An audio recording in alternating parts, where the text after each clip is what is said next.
Thank you, Mr. Speaker, sir, and I also thank Honorable Andi Maitonga for her question. Mr. Speaker, sir, I'm pleased to inform the Parliament that student attendance since the reopening of school has been good, despite so much of negativity spread by certain political parties, teacher unions, and other critics over the past month.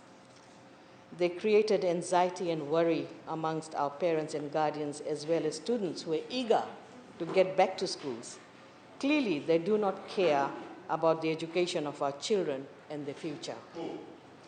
Mr. Speaker, sir, student attendance from years 8 to 13 in the first week of January averaged around 60% at the peak of second wave. Since schools reopened on 24th January, attendance for year 8 students was 73% on average. For secondary school, it has been 70% on average. We should note that the week of 1st February, year 13 students began their exams and study break started for year 12. Attendance for primary school was at 80% and secondary schools at 70%. Mr. Speaker, sir, from Monday this week, all our students from ECE to year 11 are back in school except the Western Division, where the floods necessitated school closure. We are seeing average attendance for ECE at 70% and primary at 72%. Secondary school attendance was at 69% for last 4 days. Hopefully from next week, we will have good attendance from our year 12 students for their exams and year 13 also resuming to sit for the remaining papers. We also expect ECE to year 11 students from the Western Division to return to classes from next Monday.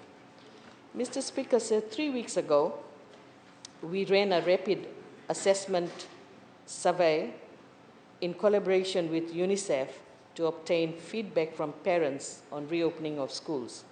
We received 10,000 responses. Around 60% have clearly said they will send their children to school. 20% were not sure, and 20% said no. This is a strong indication that parents want their children to go back to school. Regarding teacher attendance, Mr. Speaker said teacher attendance ranged from 83 to 92% since schools reopened for teachers. Mr. Speaker, sir, my ministry had planned in advance to deal with teacher absenteeism as a result of COVID cases. We have a list of 100 registered teachers in various districts ready to report to schools if the need arises. We also had the option of using primary school teachers since years 1 to 7 students were home. As we have seen, even in the worst time, there was no need for this. Thank you, Mr. Speaker, sir.